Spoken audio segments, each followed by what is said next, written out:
as we're pulling more children in, I suppose there's an ebb and flow, right? If there's not a lot of kids coming in, then there's not a lot of need. When there are a lot of kids coming in, there's more need, right? Yes. And the funding's tied directly to that ebb and flow, at least under 4B, right? The money is tied to that, but it's capped. How's it capped? It's capped based upon your funding base on prior years. In other words, let's say that you spend $10 a year. So therefore, for the following year, your base now would be $10. So therefore, if you go over that, that's as far as money you're going to get for it. So that means the county now has to kick in any extra money that you go over your cap. The state no longer puts any money into that. Mm-hmm. And then the converse is also true. If you don't use your whole $10 in one year, the state will take away for next year the unused balance. Yes, and that lowers your base. Right, right. And as to the cap, it's not just the county that's going to pick up that tab. There's also grants available and other federal funds to fill some of that gap. Yes, that's true. And also, depending on the funding stream, it can be a 50, even though the state pulls its money out, the Fed still will provide 50% of it, but now the county provides the other 50% because the state has pulled theirs out. Got it. And all of that is still tied to the number of children being brought into Orangewood. It's tied to the number of children we have in the foster care system. Orangewood is a part of that. Okay.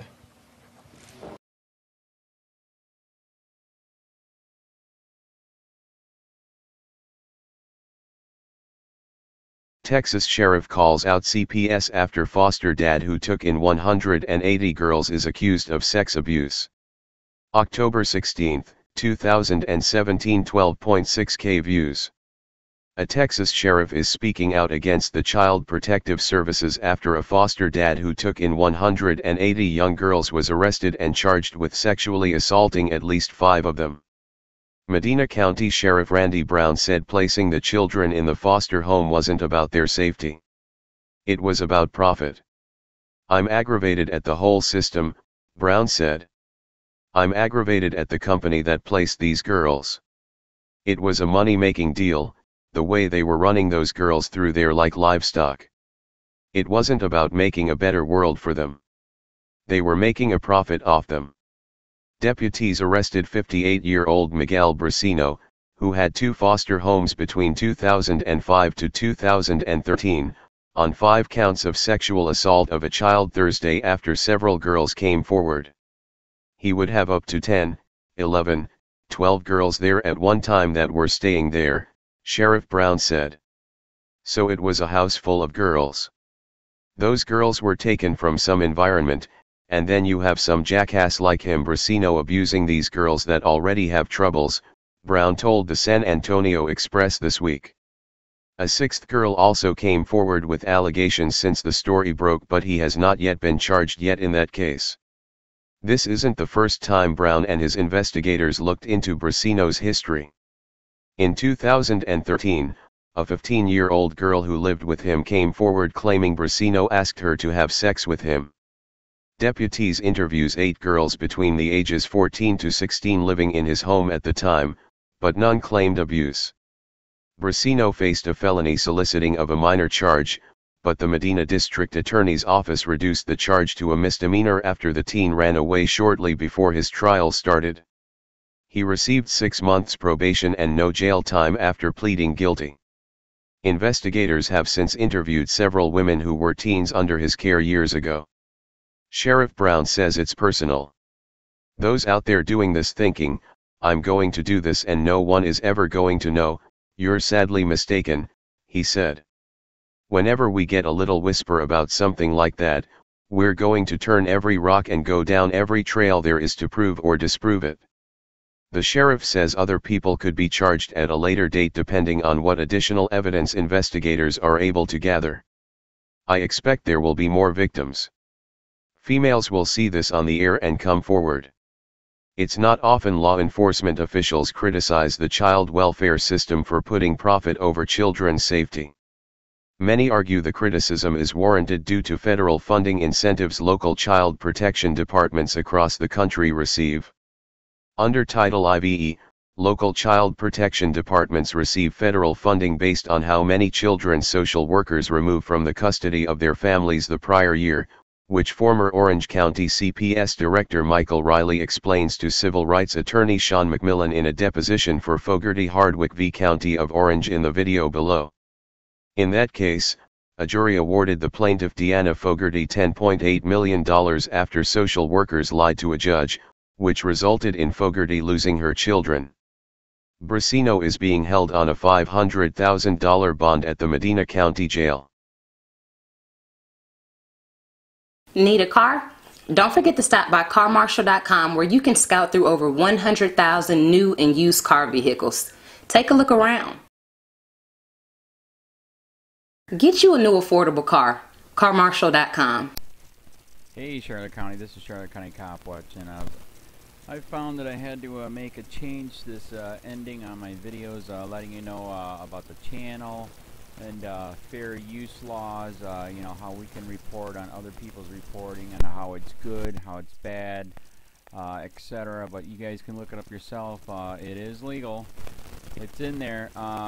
But like I've told you before, that I've been cut off from making money on YouTube for 4 years. It's really weird, bizarre, but they cut the money off, but they said you can keep the channel, and now YouTube makes all the money. And if you get bored, plug it into Social Blade website, and you'll see that they are making a huge amount off the site. Right now it's at 63 million views, 53,000 subscribers, almost 3 million views a month. You know, trying to wake people up, and I make nothing. In fact, I got a customer that's ex-congressman. He said if I could ever find a lawyer, sue YouTube on it. But because this is nuts. 4 hours a day, and to save America. You know, but at the same time, it's worth it. Look at what our founding fathers did. They died for this country. So, but getting back to the money part, this is why I'm redoing the video. Is my dream of everyone giving $1, and it's going to be $53,000 a year, or if they did Patreon, which you know, can be monthly. That is not working. That'd be great if it did. Nothing is perfect. And I appreciate the people that do donate, you know, what they can on PayPal. And there again, I'm letting you guys know that is not much. Is, you know, monthly is, oh my god. So anyways, yes, you cannot live on it. It's very, very, very low amount. But the dollar things, I do appreciate that. But when I first said everybody give $1, that's not working. I'm just letting you guys know it's, yeah, that's that dream. Everybody gives $1. 53,000 subscribers, it's not working. So yes, if you can give more than that, you know, I appreciate it. Like I said, you know, I'm in a unique situation where, you know, we're already debt free, and I'm not rich, but with the little business that we have, I am able to do what I am able to do 45 hours a day, you know, letting you guys know what's going on. In 4 years, I've did the whole thing myself. 12,000 videos on there. I literally get emails where people are like, holy crap, I never knew it was this bad. And it is this bad, and it's getting worse every day because we have the internet, we have cell phones, we have cameras everywhere now, and it's just disgusting what's going on. And then, as you guys know too, now we got Trump, we got Jeff Sessions doing a war on drugs, and now he wants to go after the forfeiture laws again. It's just unfreaking real. So if you can give more than that dream of everybody giving $1, yeah, that old video, that's not working. They're not. They're just not. So anyways, if you can give more than that dream is not working. Hardly anybody is giving. There you go. So that's why I'm remaking the video. If you can give more than that, that would be great. And there again, like I said, the Patreon's there. There is some people on there that are starting to give, but there again, it's very, very low. And like I said, I don't want to get rich off of that. I'm going to keep doing what I'm doing because, you know, it's still so stinking corrupt. It's not even funny. My court case that I'm going to be paying out of my pocket myself with Charlotte County's coming up.